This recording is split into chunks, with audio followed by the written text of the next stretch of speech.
In relationships, I've said this before and I want to repeat it for this context only.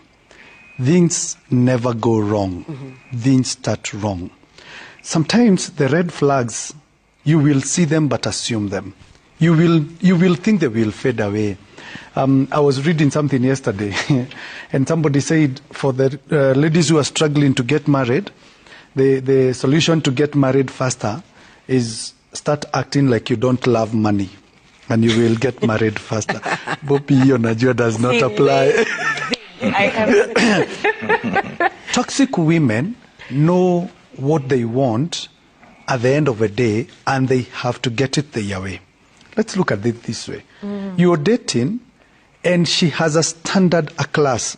Probably she may not even afford it herself, but she wants you to go out of your way, so that you can meet her demands. She wants to go to hotels. She wants to go to vacations. She wants to be driven in this kind of a car. The worst part, and this is what is affecting men, and I talk to men below the age of 30 often, is the standard that most women are putting on the kind of wedding a lady is looking for. I want to be taken from this house in the morning. I want to be driven in this type of a car. I want to dress this way in church. I don't want to use the same dress code when I am going for my reception. I don't want to use the same dress code when I am going for my evening party. I don't want to have the same hairstyle, makeup. Then you wonder, what is happening with this person? And you know her response? You decided to marry me, so it has to be my way. So the guy will go out, get a loan, or not be happy because he wants to satisfy and make the woman happy. But at what expense? You're starting off wrongly because if you're employed, you will start by deduction from your salary. You are not enough, your salary was not enough when you were alone. Now you can imagine when you're two. And she will say, I will not be in a one-bedroom house now because what if I have a baby and my mom has to come and visit? Standards and classes. So what is this woman trying? They are trying to control. The problem with the toxicity is sometimes you think she's taking the lead, but she's not taking the lead. She's actually controlling you. That your family members cannot come into my house, but my family members can come into our house and you have no right to dispute. You start dictating even the places that you go. I like that it has come from Bobby, because this is what most men struggle with. You are out with your boys, you've just landed there, 10 minutes later, umefika, utarudi saa ngapi? And you're wondering, is this a school kid? Even when we allow our children to go out, we don't call them as often. Of course, I keep telling men, if you go out and you overstay and your wife akupigi, there is also a problem because maybe she's used to your absence. Like, you cannot be consistently being put on your toes. You're seated at your place of work, but the first person to ask you, hata wezi nipigia, you're being called. Nafikiria my wife or my girlfriend is calling me because it's lunchtime to find out what I've eaten. But the first question is, hawezi nipigia leo, haunimiss? A lot of bad vile. That you are even being talked to rudely in the presence of your family. Ask yourself this question. How many men are actually comfortable when they go out with their wives into their own homes, their maternal places?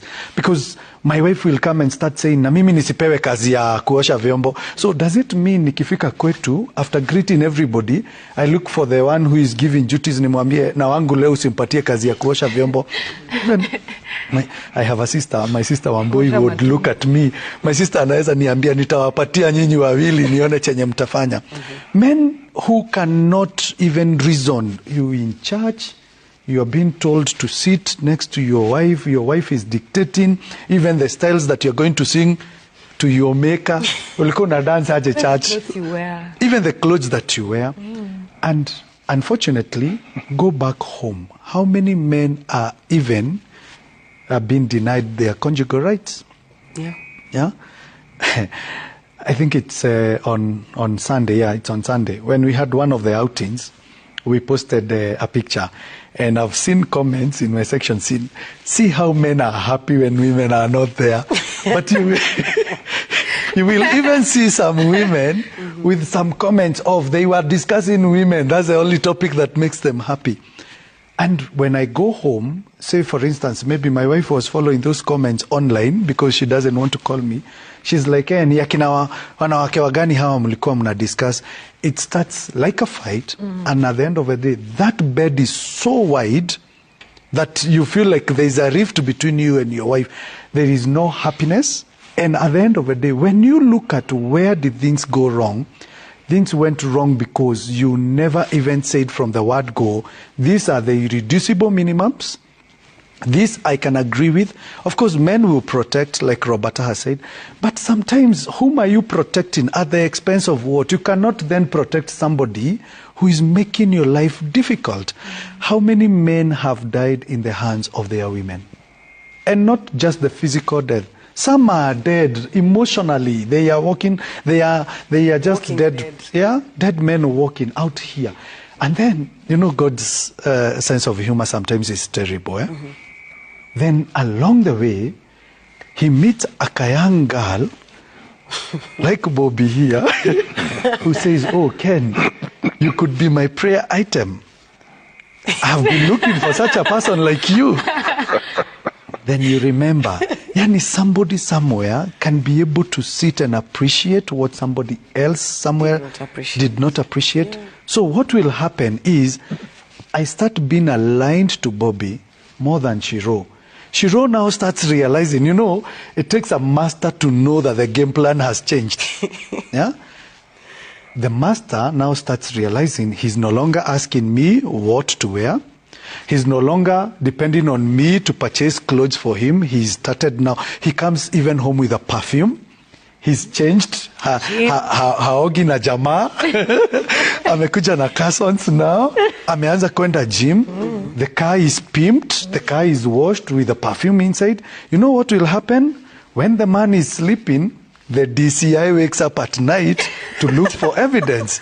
And now when they get the evidence, it turns now, I have done all these things, I have survived with you for 10 years, but they also don't know longevity of stay and the happiness of stay sometimes don't go hand in hand. We could be married for 20 years, but I was only happy 2 days. So you can't say I have sacrificed quite a lot for the 20 years, but what have you taken me through in the last 20 years? I'm not in any way defending that cheating is good or telling men that there is somebody somewhere out there who can make you happier, but the solution lies with you also. If you lured this lady and she accepted you, you can also go back to the drawing board and redo the rules. The rules change. Even football, the rules change. We have been introduced to new rules now in the new season. You can always, a new day can begin today. You can sit down together and say, enough is enough. I am not going to take this anymore because the more I allow myself to go through this, the more I am not happy. How many men are broke but they earn 6-figure salaries? Because even their payslip, lazima uilete. You know, I've never understood how you take your payslip not because you want to plan your finances as a family. You're taking your payslip so that it can be planned for by your woman. How? I think this has now gone a little too far, and it's a high time we tell men, man up, yeah, stand up, talk to somebody. Yeah. If you can't come to Ken, go to CJ. He will tell you how he has survived. And it's not every day that is a happy day in the house, but you cannot have 7 bad days in a week.